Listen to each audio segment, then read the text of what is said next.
फौज की 19 राष्ट्रीय राइफल्स और SSD के अनंतनाग के लारकीपुरा में वुशु किक बॉक्सिंग चैंपियनशिप का इनेकाद किया गया।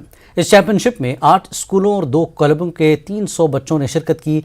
FSLD फाइटर्स क्लब अनंतनाग ने इवेंट के इनेकाद में अहम किरदार अदा किया।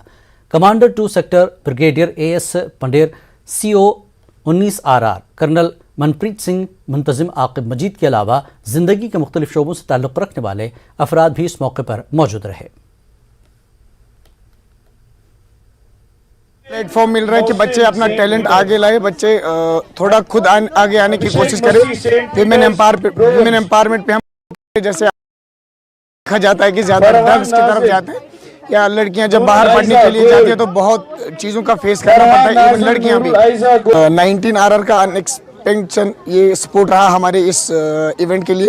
Good self-defenders in today's world, because a girl child is not safe in this time. So this was a platform for them to become a self-defender and give them a golden opportunity so that they can learn something in district level and to encourage them that yes, you also have the talent and you also come and show your talent. खाने पीने का ध्यान रखा, हमें जो है medical team की facilities भी दी, तो क्योंकि ऐसे होते रहे और क्योंकि इनसे जो है हमें बहुत ज़्यादा आसानी होती है हमारे इवेंट्स को आगे बढ़ाने में।